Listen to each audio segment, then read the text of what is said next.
সম্প্রতি আর.জি. করের ঘটনা নিয়ে রাজ্য তথা দেশ উত্তাল।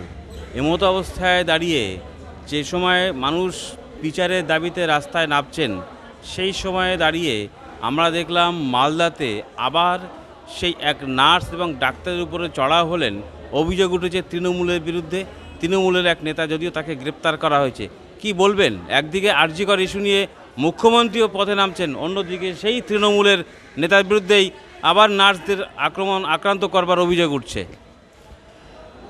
এটা একটা লুম্পেন শাসক দলের নীতি। তারা ক্ষমতায় বেশ কিছুদিন রয়েছেন, বেশ কিছুদিন থাকার ফলে তাদের মধ্যে অত্যন্ত অহংকার, মানুষকে মানুষ বলে মনে না করা, ধরাকে সরাজ্ঞান করা, এবং মনে করছেন শাসক দলের ছত্রছায়ায় থাকলেই আমাকে আইন কেন, পুলিশ কেন, আইন কিছুই টিকি ছুঁতে পারবে না।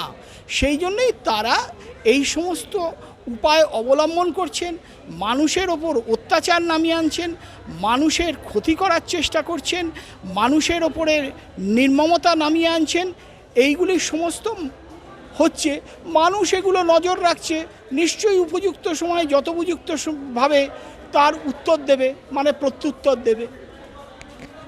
আমি কোনোদিনও কোনো জিন্স পরা মহিলাকে দেখিনি, আমি কোনোদিনও বয়কট চুল আনা কোনো মহিলাকে দেখিনি। এগুলো গ্রামের গরিব মানুষের আন্দোলন, গ্রামের মা বোনদের আন্দোলন। আমরা শহরের মানুষ কেন ওইসব আন্দোলনের মধ্যে যাই? আমরা যে আন্দোলনের মধ্যে যাব সেটা টিভিতে দেখাবে, সেটা ইংরেজি কাগজের ছবি হবে।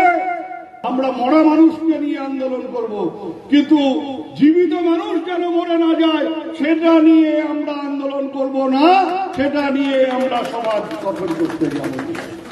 মহিলাদের উদ্দেশ্যে এই ধরনের কথা বলার উদ্দেশ্য কি স্যার? যদি উনি বলে থাকেন এগুলো সম্পূর্ণ কুরুচিকর এবং সম্পূর্ণভাবে নিম্ন মেন্টালিটির, অর্থাৎ নিচু মানসিকতার পরিচয় বহন করে। এখনও ইনি বা এনারা বা এনাদের দল পোশাক আশাকের ভিত্তির ওপরে মানুষের সমস্ত কিছু এনাদের মানে নির্ধারণ করেন, এবং তারা শাসক দলের মধ্যে রয়েছে বলে তারা ধরাকে সরাজ্ঞান করছেন। যেদিন শাসক দলের ক্ষমতা থাকবে না, অন্য দল চলে আসবে, সেদিন এদের অবস্থা অত্যন্ত শোচনীয় হতে পারে। কারণ তারা যে সমস্ত অত্যাচারগুলো করেছেন তার আইনত ব্যবস্থা পরবর্তীকালে যারা ক্ষমতায় আসবেন তারা সেই সব ব্যবস্থাগুলি নেবেন, কারণ এগুলি সবই রেকর্ড থাকছে। এগুলি সমস্তই চ্যানেল, ইউটিউব মিডিয়া এবং বিভিন্ন সোশ্যাল মিডিয়া, বিভিন্ন জায়গায় এগুলি বক্তব্য হিসাবে ধরা হচ্ছে, রেকর্ডিং থাকছে। পরবর্তীকালে তারা অসুবিধায় পড়বেন। আজকে হাইকোর্টের সমস্ত আইনজীবী, প্রায় কয়েক হাজার আইনজীবী আপনারা পথে নামলেন। 3টে বারের আইনজীবীরা ছিলেন, তাদের একটাই দাবি ছিল, উই ওয়ান্ট জাস্টিস।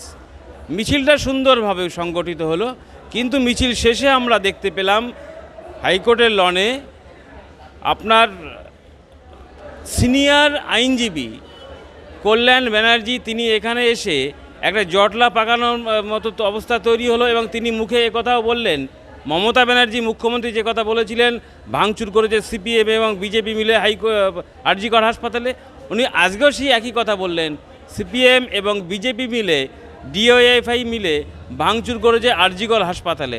তাহলে এই ধরনের রং লাগিয়ে দেওয়া বিচারের আগেই, কি উদ্দেশ্যে এই রং লাগিয়ে দেওয়া, কেন? এই সময় ওনার এই বক্তব্য সম্পূর্ণ অযৌক্তিক এবং অনভিপ্রেত। এরা সবসময় চেষ্টা করবেন যাতে আন্দোলনটাকে গুলিয়ে দেওয়া যায়, অর্থাৎ আন্দোলনটাকে নষ্ট করে দেওয়া যায়। আন্দোলন যে একটা গতি পেয়েছে, ধারাবাহিক গতি পেয়েছে, সেটা যেন নষ্ট হয়ে যায়। এবং তার থেকেও আরেকটা বড় কথা হচ্ছে, যুব ভারতী ক্রীড়াঙ্গনে যে গতদিনের ডার্বি ম্যাচ বন্ধ হলো, গতদিনের যে ডার্বি ম্যাচে তাতে অদ্ভুত দৃশ্য দেখা গেছে। হয়তো দেখা গেছে মোহনবাগানের ছেলে মার খাচ্ছে, ইস্টবেঙ্গলের ছেলে এসে বাঁচাচ্ছে, আবার ইস্টবেঙ্গলের কোনো মেয়ে এসে তার হাত থেকে পতাকা পড়ে গেছে, মোহনবাগান এসে তার পতাকা তুলে দিচ্ছে। এই যে সমস্ত টুকরো টুকরো কোলাজ বা এই যে সমস্ত টুকরো টুকরো দৃশ্যগুলো, এগুলো পরিচয় বহন করে মানুষ এক হয়েছে। কোনোভাবেই এই আন্দোলনকে দমানো যাবে না, এবং উই ওয়ান্ট জাস্টিসের সপক্ষে যে আন্দোলন চলছে সেটা সম্পূর্ণ ধারাবাহিকভাবে চলবে, এটা আমার বিশ্বাস। আমাদের নিঃসন্দেহে দাবি থাকবে যত দ্রুত সম্ভব বিচার প্রক্রিয়া সম্পূর্ণ করা। যারা মাথা এর মধ্যে ইনভলভ আছেন, কারণ একটি লোকের পক্ষে সম্ভব না, এটা আমরাও বিশ্বাস করি, আমিও ব্যক্তিগতভাবে বিশ্বাস করি, সেই সমস্ত মাথাগুলিকে চিহ্নিত করা, তাদের বিরুদ্ধে আইনি ব্যবস্থা নেওয়া এবং পরবর্তীকালে আইনে যথোপযুক্ত শাস্তি দান, সেই আইনে শাস্তি দানের ব্যবস্থা করা। এই যে যিনি নির্লোভভাবে যে মেয়েটির বাবা মা, যে ডাক্তার দিদির বাবা মা এই 10 লক্ষ টাকা ফেরত দিয়েছেন, তিনি যেন ন্যায্য বিচার পান, এটাই আমরা চাইব, এটাই আমাদের কামনা, এটাই আমাদের উদ্দেশ্য হওয়া উচিত।